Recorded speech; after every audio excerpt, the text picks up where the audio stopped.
సరే, దేవుని స్తోత్ర.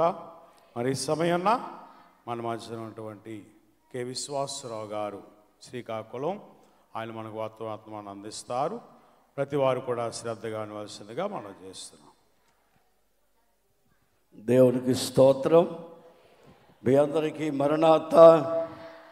మీతో పెద్ద అబద్ధం చెప్పించాం, ఆకలి లేదా? మేము నిజమైనా చెప్పించాం, అబద్ధమైనా అది మా వల్లే అవుతుంది. దేవునికి స్తోత్రం.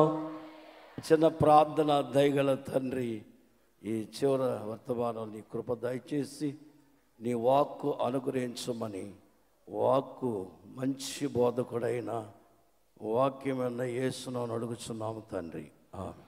ప్రభునందు ప్రియులరా, ప్రభువైన యేసు నామమున కృపయు సమాధానం మీకు కలుగును గాక. ఆమేన్. ఒక వచనం చదువుకుందాం. వర్తమానం కొరకైన ప్రకటన గ్రంథము 20వ అధ్యాయము 20వ వచనం చదువుకుందాం. ప్రకటన గ్రంథము 20వ అధ్యాయము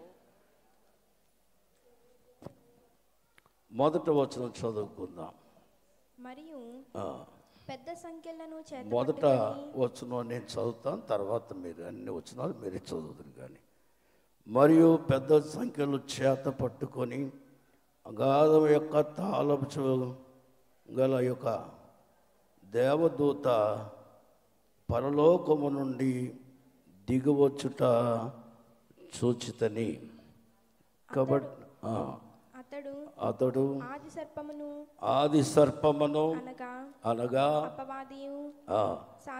సాతానును అను ఆ ఘట సర్పమును పట్టుకొని 1000 సంవత్సరములు వారిని బంధించి అగాధములో పడవేసి ఆ 1000 సంవత్సరం గడుచు వరకు ఇక జనములను మోసపరచకున్నట్లు అగాధమును మూసి దానికి ముద్ర వేసెను. ప్రభు చాలా. దేవునికి స్తోత్రం. ప్రియులారా, మరి ప్రకటన గ్రంథము మరి ప్రపంచంలో అన్ని విషయాల కంటే బైబిల్ మిషను ఘనతకి ఎక్కడానికి గల కారణం ఈ గ్రంథము దర్శన గ్రంథము. ఏ గ్రంథం? బైబిల్ మిషన్ కూడా దర్శనముతో ప్రారంభమైన మిషన్ ఇది. దేవునికి స్తోత్రం. అందువల్ల ప్రకటన ఆది కాండములో సమాధి ఉంది. ఏముంది చెప్పండి? ప్రకటన గ్రంథంలో పట్టణం ఉంది. మానవుడు ఎంతటి వాడైనా పాపం వల్ల వచ్చే జీతము చావలసింది కనుక సమాధి చూపించింది అపవాది. కానీ దేవుడు మరి ఆయన యొక్క మహాకృపను బట్టి ప్రకటన గ్రంథం అనగా పట్టణం. పట్టణం గొప్పదా? సమాధి గొప్పదా? సమాధిని మరిపించి పట్టణానికి జ్ఞాపం చేసే గ్రంథమే ప్రకటన గ్రంథము. కాబట్టి ఈ గ్రంథము మరి దైవజనులు ఎంతగానో ప్రకటన పరమ గీతములు ఈ 2 గ్రంథాలు బైబిల్ మిషన్కు వారు ఇచ్చిన మన గొప్ప భాగ్యం. అన్ని వరాల కంటే గొప్ప వరం బైబిల్ మిషన్ గారికి కలిగింది. కాబట్టి ఇది ప్రవచన గ్రంథము. ఏ గ్రంథం? 1వ అధ్యాయంలో 3వ వచనం మనం చూసినట్లయితే ప్రకటన గ్రంథము 1వ అధ్యాయము 3వ వచనంలో సమయం సమీపి కనుక ఈ ప్రవచన వాక్యములు చదువువాడు. రైట్. ఏ వాక్యం ఇది? ఈ ప్రవచనం. చాలండి. దేవుని పిల్లలారా, చూడండి, అబ్రహాముతో దేవుడు వాగ్దానము చేశాను. ఎవరు చేశారు వాగ్దానం? చెప్పండి. దేవుడే. దేవుడు చేసిన వాగ్దానమును ప్రవక్తలు పరిశుద్ధాత్మ చేత మరి ప్రేరేపించబడి వారు ప్రవచించారు. అందువల్ల ఈ గ్రంథము వాగ్దానముతో కూడిన ప్రవచనం. చెప్పండి. వాగ్దానముతో కూడిన ప్రవచనం. ఈ గ్రంథములో మనం చూస్తే మొదటి 3 అధ్యాయాలు సంఘము యొక్క మహిమ కనబడుతుంది. ఏ మహిమ? 4వ అధ్యాయము పరలోక మహిమ. ఏ మహిమ? 4వ అధ్యాయములో సింహాసనం ఉన్నది. ఏముందో చెప్పండి? ఈ భూలోకంలో ఉన్న సకల ప్రపంచంలో ఉన్న సకల జాతులను మానవ సంతానమును పరిపాలించే సింహాసనం 4వ అధ్యాయం కనబడుతుంది. 5వ అధ్యాయములో గొర్రెపిల్ల మహిమ. ఏం చెప్పండి? అందువల్ల ఇక్కడ గొర్రెపిల్ల యొక్క మహిమను 7 కన్నులు 7 కొమ్ములు, గొర్రెపిల్లకు ఉన్నటువంటి తేజస్సు కలిగిన చూపు, పరలోక భూలోక సమస్తం ఇక్కడున్న మిమ్మల్ని నన్ను మనల్ని అన్నీ చూసి పరిశీలించగలిగిన కన్ను కలిగిన వాడు ప్రభైన యేసు. కొమ్ము అనగా బలం, బలహీనతలను పాపఫలితాలని అన్నిటిని కూడా త్రోసివేయగల శక్తి కొమ్ముకుంది. కాబట్టి 6వ అధ్యాయము గొర్రెపిల్ల ఉగ్రత. ఏ ఉగ్రత? ఇక్కడి నుంచి నేను మామూలుగా మాట్లాడుకుందాం. దేవుడు స్తోత్రం. 19వ అధ్యాయము గొర్రెపిల్ల విందు. ఏముందండి? విందు. మీరు చెప్పండి, ఇప్పుడు ఏ కాలంలో ఉన్నాం? ఇదే సమయం. మీరు విందుకు వస్తారా, యుద్ధానికి వస్తారా? మాట్లాడలేదు. ఇప్పుడు ఎవరైనా యుద్ధం రమ్మంటే ఈ పక్క భోజనం పెట్టారు, ఆ పక్క యుద్ధసని, మీరు ఇటు వెళ్తారు? మీరే చెప్పండి, గట్టిగా చెప్పాలా? దేవుని స్తోత్రం. హల్లెలూయా. యుద్ధము విందు. సిద్ధపడే వారికి విందు, సిద్ధపడిన వారికి యుద్ధం. ఎవరు ఉగ్రత? గొర్రెపిల్ల యొక్క ఉగ్రత. కాబట్టి ప్రభునందు ప్రియులరా, మరి ఇక్కడ మనం చూస్తే సాతాను ఒక్కడే మిగిలాడు. చెప్పండి, ఒక్కడే మిగిలాడు. ఎలా అంటే మరి మనం చూస్తే 19వ అధ్యాయం వరకు మరి సంఘం ఎత్తబడిన తర్వాత 7 ఏళ్ల శ్రమ. ఏ శ్రమ? 7 ఏళ్ల శ్రమ అనంతరం 19వ అధ్యాయంలో పైన 19 కింద వరకు చూస్తే అక్కడ ఏం కనిపిస్తుందంటే అపవాదిని అనుసరించిన వారు, అంటే అంత్యక్రీస్తుని, అబద్ధ ప్రవక్తను అనుసరించిన వారిని దేవుడు ఏం చేశాడు?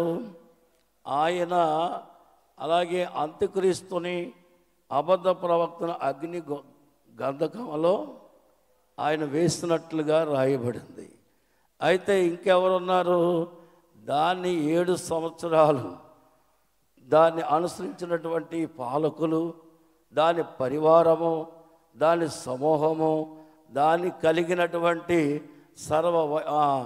సహకారం అందించిన ప్రతి ఒక్కరు కూడా దేవుని ఊపిరి చేత నశించిపోయిరి. ఏమైపోయారు? ఇప్పుడు ఎంతమంది ఉన్నారు? ఇప్పుడు చెప్పండి. సాతాను ఎంతమంది? ఒక్కడే. దాని గురించి కొంచెం మనం, కాబట్టి ప్రియులరా, ఇక్కడ మనం చూస్తే దేవదూతల సమూహం అన్నమాట. పెద్ద సంఖ్యలో అని రాయబడింది. ఏ సంఖ్యలో? ఈ గ్రంథాన్ని వివరించేటప్పుడు 3 భాగాలు కనబడతాయి. ఒక భాగంలో మరి ముద్రల కాలములో గుర్రం మీద ఉన్నవారు ఎవరు అని ఇతర మిషన్ల వారు అందరూ కూడా గుర్రం మీద, తెల్లని గుర్రం మీద వెలుగుదూతని, నల్ల గుర్రం మీద అంటే ఖచ్చితంగా అది సాతానని తెగే చెప్తున్నారు.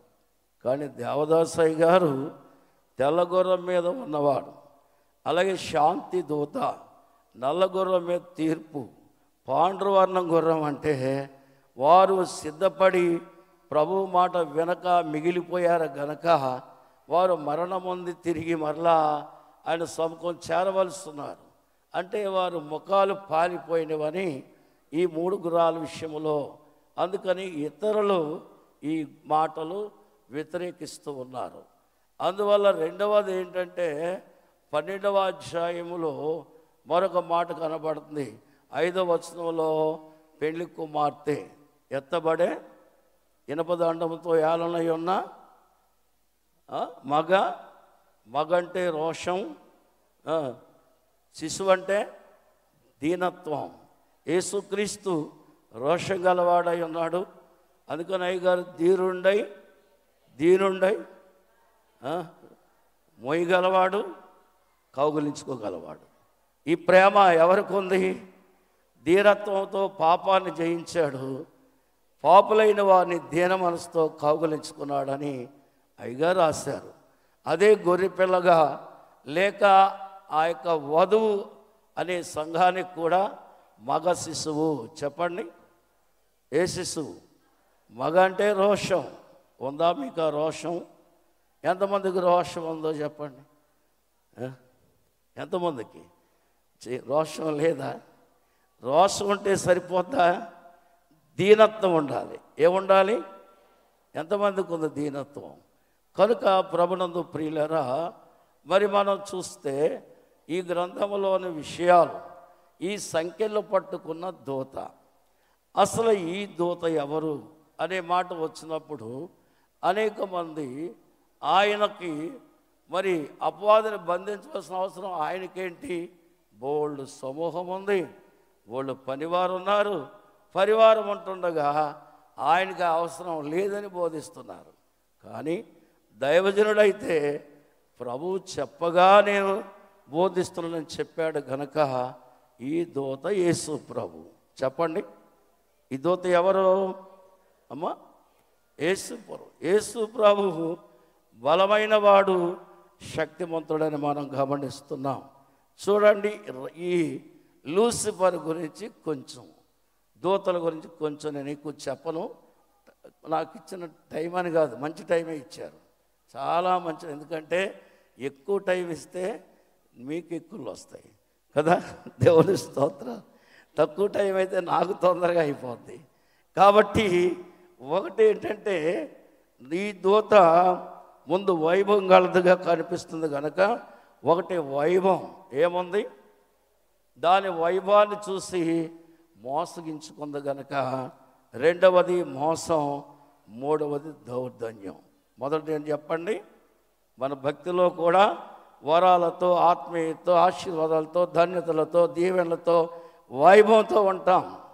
ఆ తర్వాత అన్నీ మనకే తెలుసని ఆత్మకు విరోధమైన రీతిగా మన జీవితాన్ని మలుచుకొని మనమే మోసగించుకుంటాం. దాని తర్వాత ఏమొచ్చుద్దంటే, సేవకులు హెచ్చరిక చేస్తే తిరుగుబాటు చేసే దౌర్జన్యం వస్తుంది. ఇవన్నీ ఎవరి వల్ల కలిగినాయి? ఎవరి వల్ల? దేవుని వల్ల, మనుషుల వల్ల. దేవుడి వైభవం ఇచ్చింది మంచిదా చెడ్డదా? నీకు మంచి భక్తి జీవితం, శ్రేష్టమైన విలువలతో కూడిన బ్రతుకు దేవుడు ఇవ్వడం మంచిదా చెడు? ఒకసారి చెప్పండి, అందరూ మీ నోటితో చెప్పాలా? అందుకని 7 దూతలు. ఎంతమంది? 7. మనకు లెక్కలో 3 కనిపిస్తారు, కానీ టోబిత్ అనే గ్రంథంలో 7. ఒకటి లూసిఫర్ అనగా దేవుని కీర్తించువాడు. ఏం చెప్పండి? దేవుని. మికాయేలు యుద్ధములు వచ్చేవాడు. దానియేలు గ్రంథంలో మన 10వ అధ్యాయం మికాయేలు కనబడతాడు.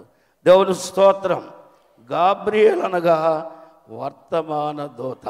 ఎవరు చెప్పండి? వర్తమాన. సర్కాయేల్ అనగా దైవ చిత్తము జరిగించు దూత. ఎవరి చిత్తం ఎన్నొచ్చినా. అందుకనే 4వ అధ్యాయము దానియేలు గ్రంథంలో 17వ వచనంలో జాగారూకుడై ఏమని పేరుంది? అందరు చెప్పండి, అందరు మీరు కూడా అనుకున్న వాళ్ళు. జాగారూకుడు అంటే దేవునికి మహిమ తగ్గకూడదు, మానవులకు నొప్పి రాకూడదు. ఆ దూత యొక్క లక్షణాలు ఏంటి చెప్పండి? దేవునికి ఏం తగ్గకూడదు, మహిమ మనుషులకి ఏం కలగకూడదు, నొప్పి రాకుండా దైవ చిత్తం. ఉరియేలంటే సృష్టిని కాపాడే దూత. చెప్పండి.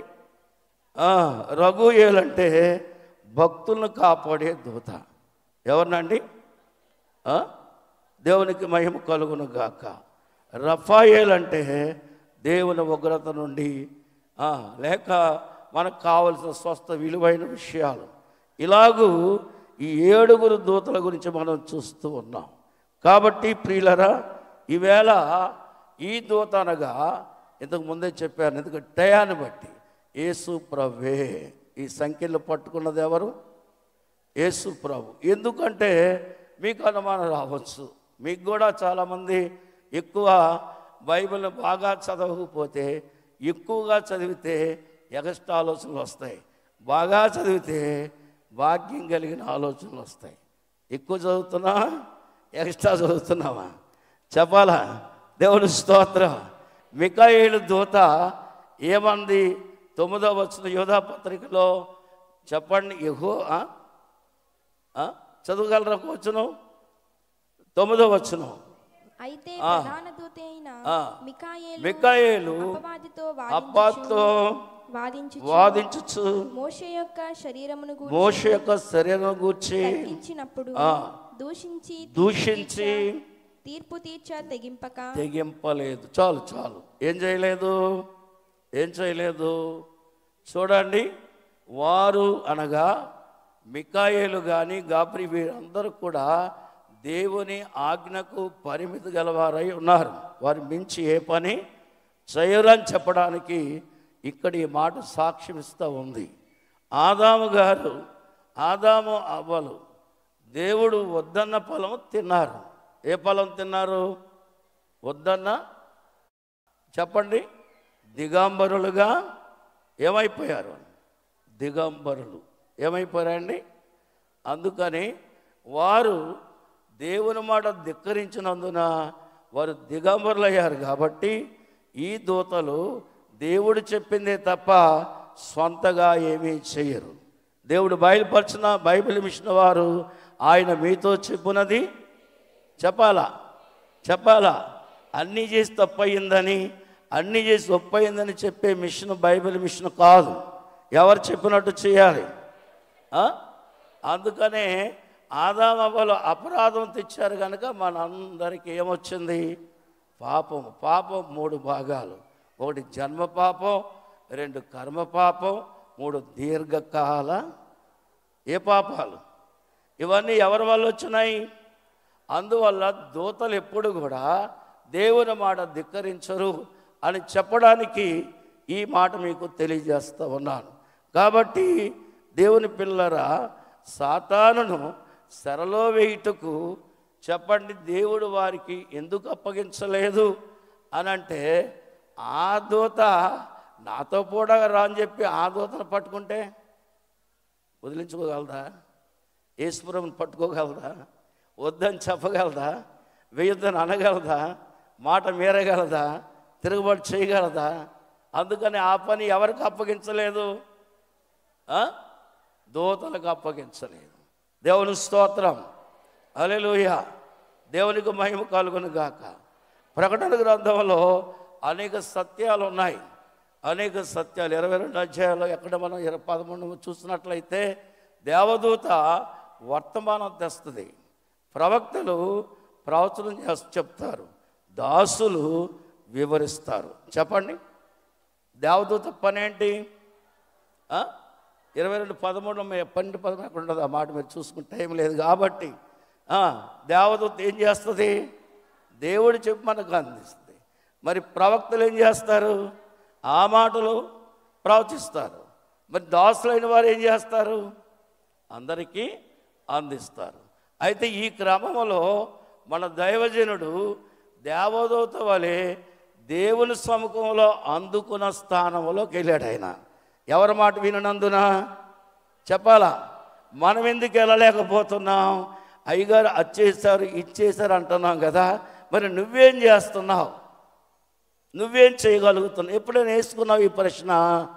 కనుక అయ్యగారు ఇప్పుడు ప్రవచనము చెప్పాడు. అయ్యగారు అసలైన దాసుని వలె దేవునికి పనిచేశాడు. దేవుని స్తోత్రం. అందువల్ల ఇది దాసుల గ్రంథము. ఎవరి గ్రంథం? చూడండి, యెషయా 22వ వచనంలో దావీదు తాళపు చెవులు, యూదా యొక్క అధికారాలు, మతాధికారాలు ఎవరి చేతిలో ఉన్నాయి? దావీదు చేతిలో. దావీదు చేతిలో ఉన్న తాళాన్ని దేవుడు తీసుకొని క్రైస్తవ సంఘమనండి లేక పేతురు చేతిలో, ఎవరి చేతిలో?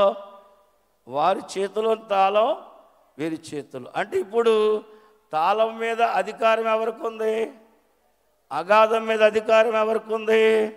చెప్పాలి మరి మీరు. ఎవరికి ఉంది? దూతకుందా, ప్రభువుకుందా? చెప్పండి. ఎవరికి ఉందమ్మా? దూతకుందా, ప్రభువుకుందా? మీరేమీ చెప్పట్లేదు. దేవుడు స్తోత్రం. అందువల్ల 16-18 వచనం మత్తయి సువార్తలో మనం చూసినప్పుడు ఏమంటున్నాడు అక్కడ చెప్పండి? తాళపు చేతుల గురించి పేరుతో పాతాళపు ద్వారములని ఎదుట నిలవ. ఆ తాళపు చెవులు ఎవరి చేతికి ఇవ్వబడ్డాయి? పేతురికని. అందుకనే ప్రపంచంలో అందరూ పాతాళ బోధ చేసే మిషన్ ఏది? గట్టిగా చెప్పాలా అమ్మా? ఏ మిషను? ఏ మిషను? ఎందువల్ల? ఒక ఆయన నన్ను అడిగాడు, మీరే ఎందుకు పాతాళ బోధ చెప్తున్నాను? చాలా ప్రశ్నలు వేశాడు. ఆయనకి నేను చెప్పాను, యేసు ప్రభువు నోవహు కాలములో దైవ సేవకులు లేరు. నోవహు కాలములో మారు మనసు పొందిన వారు, క్రీస్తు రక్తములో కడగబడిన వారు లేరు. క్రీస్తును బట్టి పరలోకానికి, భూలోకమంతటా పాతాళం వరకు వెళ్ళగలిగిన అధికారం పొందింది క్రైస్తవ సంఘం. దేవుని స్తోత్రం. అధికారం మీరు వాడుకోవడం మానేస్తారు, మేము వాడుకుంటున్నామని చెప్పాను నేను. దేవునికి మహిమ కలుగును గాక. ఆమేన్. కాబట్టి దూత మీద కనికరం ఉండకూడదు. ఎవరి మీదైనా కనికరం ఉండాలి, కానీ సైతాని మీద కనికరించకూడదు. ఎవరి మీద అమ్మ చెప్పండి? ఎవరి మీద? కాబట్టి దూతను ఎక్కడ వేయాలి? ఎక్కడ వేయాలి? చూడండి, ఈ దూత అని మనం చూస్తే లూసిఫర్ అనగా స్వయం ప్రకాశి. దానికి సూర్యుడు, చంద్రుడు, నక్షత్రములు, దానికి ఎలాంటి చెప్పండి ఎలాంటి వెలుగు, ఎలాంటి అవసరము లేనిదై ఉంది. దాన్ని మన భారతదేశ మనం అనుకుంటాం శుక్ర ఏమంటారంటే గ్రహం అంటారు. శుక్ర గ్రహం అంటారు. అంటే దేవుని లక్షణాలు అన్నీ కూడా పుచ్చుకున్నటువంటి గొప్ప దూతగా మనం దాన్ని చూస్తూ ఉన్నాం. అయితే ఈ దూత మనం యెహెజ్కేలు గ్రంథంలో 28వ అధ్యాయంలో నీవు కాలుతున్న రాళ్ళ మధ్య ఉన్నావు. ఎక్కడున్నావు? ఎక్కడా? దేవుని యొక్క ఆలోచనల మధ్య. మహోన్నతమైన దేవుడు దివ్యమైన లక్షణాలతో ప్రకాశమానంగా తేజోమయుడిగా ఉన్నందున ఆ దూత అంతవరకు వెళ్ళినట్లుగా అంత గొప్ప దూత. ఇక్కడ ఎక్కడైనా ఉంటే ఓహో నేను ఎంత గొప్ప అని అనుకుంటా. ఎవరు అనుకుంటారు? అవునా? అన్నీ పోగొట్టుకుంది ఎవరు? కాబట్టి ఇప్పుడు మనం చూస్తున్నట్లయితే యెషయా గ్రంథము 14-12 వచనంలో ఏమని రాయబడిందండి? 12వ వచనంలో 12వ వచనం మనం చూసినట్లయితే ఈ దూత చదవగలిగి చదవండి ఒక్క మాట. వేకువ చుక్క ఆకాశం నుండి పడితే అది పడిపోయిన దూత. ఎవరు చెప్పండి?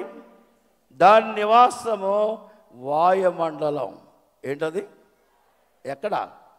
ఎక్కడుంది అది? వాయుమండలం అంటే గాలిలో తిరుగుతూ ఉంది. అలాగే మరి మనం చూస్తే చీకటి లోకానికి అధిపతి అన్నాడు పౌలు. ఏ లోకానికి? చీకటి. ఎఫ్సి పత్రిక 2వ అధ్యాయము 2వ వచనం చదువుకుందాం. లేక తర్వాత చదువుకోండి 6వ అధ్యాయము 12వ వచనం. దానికి దేనికి అధిపతి? చీకటి. ఈ లోకములో అంధకార ప్రభు అన్నాడు. ఎప్పుడు? సిలువ అంటే గెత్సెమనే తోటలో ప్రభు ఏమన్నారు చెప్పండి? ఇది అంధకార గడియ. ఏ గడియ? పాపులందరూ కూడా వారి సత్తా, సత్తువు, శక్తి, బలము, వారి ఆలోచనలు, వారి క్రియలు, క్రియా ఫలితములు, కామ, వికార భావాలు అన్నీ కూడా పూర్తిగా నా ముందు బయలుపరిచే ఒక సమయం. ఇవన్నీ నేను ఎత్తుకోకపోతే ఈ పాపిని విడిపించలేను అని. ఇది అంధకార గడియ. ఏ గడియ అన్నారండి? చెప్పండి ఒకసారి, మీ నోటితో చెప్పండి. ఏ గడియ? నీలో ఇంకా ఏమైనా మిగిలింటే తీసేయి. ఏముంచుకోబాక, ఏమి దాచుకోబోకని మీకు చెప్తున్నాను. దేవుని స్తోత్రం. ఇది పరలోకము నుండి భూలోకం అంటే అస్థిరుడు. ఎవరు చెప్పండి? ఏమన్నా ఏమంటారు? అస్థిరుడు అంటే స్థిరం లేనివాడు, మతి లేనివాడు, గతి లేనివాడు, స్థితి లేనివాడు, దిగజారిపోయినవాడు, పనికి మాలినవాడు, పని లేనివాడు, అన్నీ పోగొట్టుకున్నాడు. ఎవడు? ఒకసారి చెప్పండి, ఎవడాడు? అపవాది. ఎవడు? ఆడికి స్థిరం ఉందా? అంచేత చెప్పండి. మనము ప్రకటన గ్రంథములో 12:9-10 వరకు చూస్తే సాడీకోరు. ఎవడు వీడు? నీ మీద నాకు, నా మీద నీకు, మనందరికీ ఏం చేస్తాడు? కాబట్టి ఈ దూతను ప్రభు ఎక్కడేస్తున్నాడు? ఎక్కడా? చూసారా? వాడు మిడిసిపడ్డాడు. దూతలు ఉన్నారని. అదే అంత్యక్రీస్తు, అబద్ధ ప్రవక్త, జనాంగము, రాజులు, రాజ్యాలు, పాలన, ప్రదేశం అనేకమైనవి, ఈ ప్రపంచమంతా నాకే ఉన్నదన్నది. చివరికి అన్నీ పోయి ఒక్కటి మిగిలింది. ఎంత మిగిలింది? మీరు కూడా అవి ఉన్నాయి ఇవి ఉన్నాయి కాదు. ఏసు లేకపోతే, ఏసైన వదిలితే ఒక్కడమే మిగులుతాం. ఏం మిగలదు నీకు, ఏమి దొరకదు. ఎక్కడ పరిగెడుతున్నాడు? వాడికి సాయం చేసిన ఒక్కడే ఉన్నాడా? ఇంతవరకు వాడేనకే ఉన్నారు, గొప్ప అన్నారు, అన్నాక చెప్పారు. ఒక్కడేనున్నాడా? చెప్పాలా? దేవుని స్తోత్రం. కాబట్టి ప్రభునందు ప్రియమైన వారులారా, ఈ సమయంలో ఒక్కొక్క మాట నేను చెప్పి నా మాటలు ముగించబోతున్నాను. పరిశుద్ధుని చేసి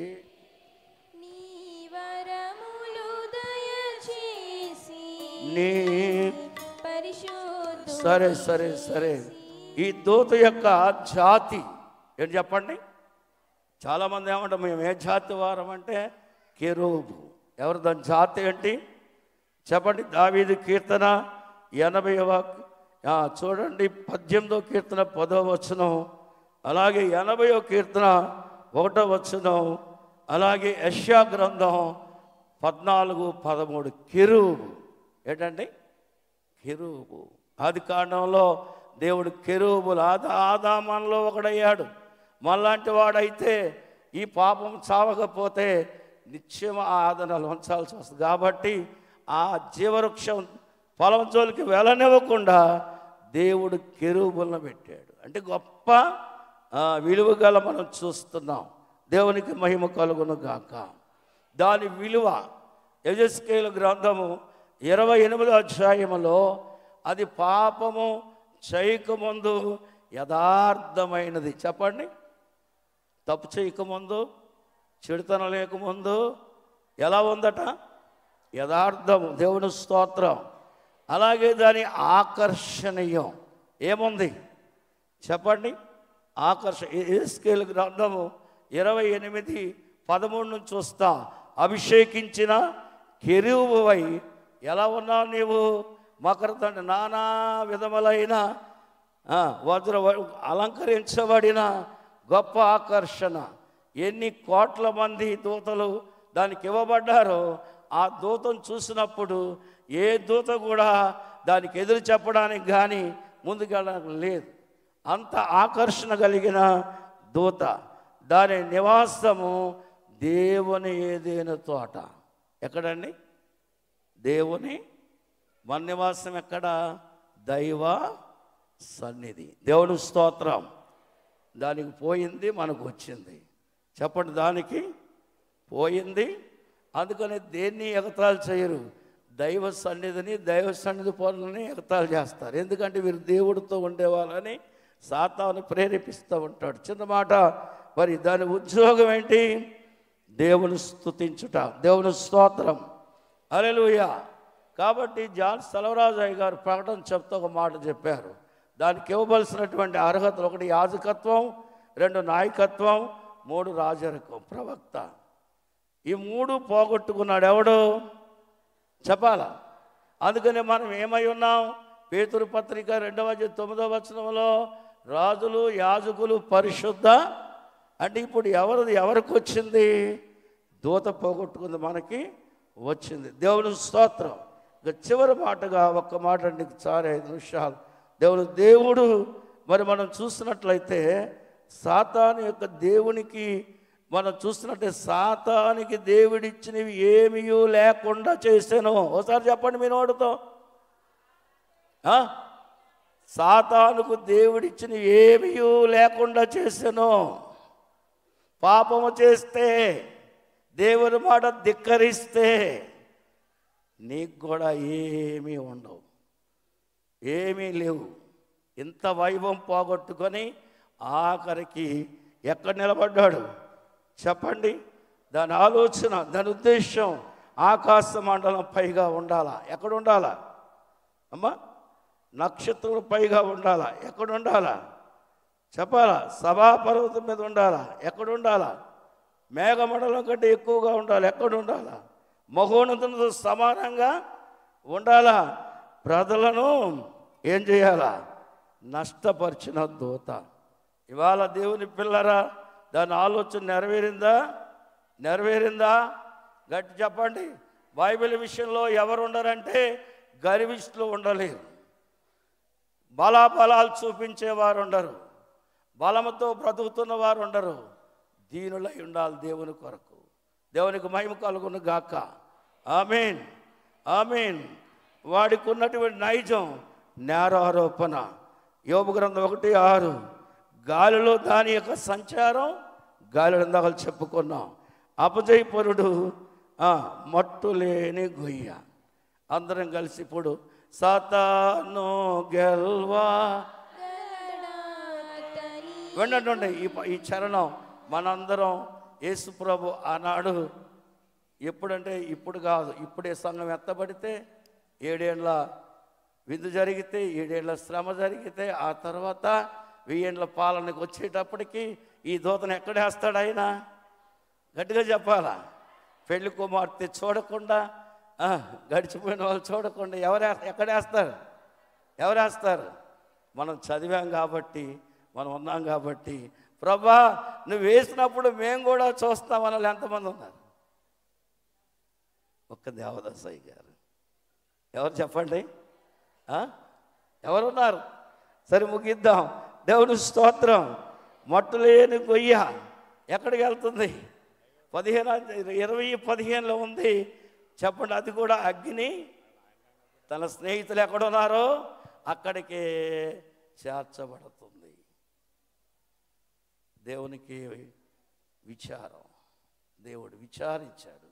ఇంత వైభవం ఇచ్చాను, ఇంత మహోన్నతమైన స్థితిని ఇచ్చాను, ఇంతటి మహా కనుక నాకు కలిగినవన్నీ ఇచ్చినా కానీ దాని దుస్థితి అగ్నిగుండంలో కాలుతుంది. ఆ వేదన ఎవరు తీర్చగలరు? దైవజనుడికే తెలుసు, మనకు తెలియదు. తెలుసుద్దా? కనుక దేవుని ఈ గ్రంథం ఎందుకు చదవాలి అంటే, ఎవరు బాగా చదివితే వారు భాగ్యవంతులు అవుతారు, ఎవరు భయపడి చదివితే వారు దరిద్రులు అవుతారు. ఈ గ్రంథం చదవాలా, ధ్యానించాలా, ప్రకటించాలా. భయపడిన అవసరమో లేనే లేదని మీకు తెలియజేస్తూ ఉన్నాను. సంఘానికి ఆరాధన, శ్రమలు. ఏమన్నా చెప్పండి? సంఘానికి ఆరాధన, శ్రమలు ఉన్నాయి. సంఘానికి ముగింపు పెళ్లి కుమార్తె. చెప్పండి, ఎవరు నువ్వు? ఈరోజు ఈ సభల ద్వారా ఏమై వెళ్ళాలి? నీ ఇంటికి నువ్వేమనుకొని వెళ్ళాలి? యేసుక్రీస్తు ప్రభు ఇట్లాంటి ఉపద్రవమైన శ్రమ నాకు రానియకుండా నన్ను భద్రపరచడం కొరకై నన్ను పెళ్లి కుమార్తెగా ఆయన కోరుకున్న వధువును నేను అనండి ఒకసారి మీ నోటితో. ఆయన కోరుకున్న వధువుగా వెళ్ళాలి, వధువుగా ఉండాలి. ఎన్నో వేల లక్షల జనం కాదు, ఎత్తబడి సంఘమై ఉండాలి. సాతాను ఆరంభం వైభవం, దాని ముగింపు అన్నీ పోగొట్టుకుంది. 1000 ఏళ్ళు వెళ్ళిపోయింది. ఎక్కడికి? ప్రార్థన చేసుకుందాం. చిన్న ప్రార్థన అందరం. దేవా నీకు వందనాలు చెల్లిస్తున్నాం, వందనాలు. అపవాది ఈవేళ మాలో భక్తి బలాలు ఇటువంటివి మా నుండి చిన్న ప్రార్థన. దయగల తండ్రి, మాటలు దీవించమని, ప్రతి బిడ్డను ఆశీర్వదించమని యేసుని అడుగుతున్నాం తండ్రి. ఇటువంటి అవకాశం ఇచ్చిన డాక్టర్ శామ్యూల్ రాయ్ గారికి, ప్రెసిడెంట్ గారికి, అలాగే అధికారులందరికీ, గవర్నింగ్ బాడీ వారికి, అలాగే పాటలు పాడేవారికి, ఆర్కెస్ట్రా వారికి, ఆలకించిన మీకు, ఆకలైన మౌనంగా విని బాధ నొప్పి నాకు తెలియకపోయినా మీ అందరికీ మరణాత. అందరికీ మరణాత. ఇంతవరకు మన యొక్క దైవ సేవకులు శ్రీకాకుళం ప్రాంతంలో బైబిల్ మిషన్ పక్షముగా పనిచేస్తూ ఈ దినమందు మన మధ్యకు మనం ఆహ్వానించగా మన మధ్యకు వచ్చి ఉన్నారు కనుక మరి లూసిఫర్ సాతాన్ వాడిలో ఉన్నటువంటి దుర్గుణాలు గురించి చక్కగా వర్ణించారు. వారికి మన బేతేల్ గృహవాసులు, మన ఆత్మీయులు, మన ప్రియులు రెవరెండ్ డాక్టర్ జె సామిల్ కిరణయ్య గారి తరపున వారికి మా నిండు వందన మన్నాతులు తెలియజేస్తున్నాం.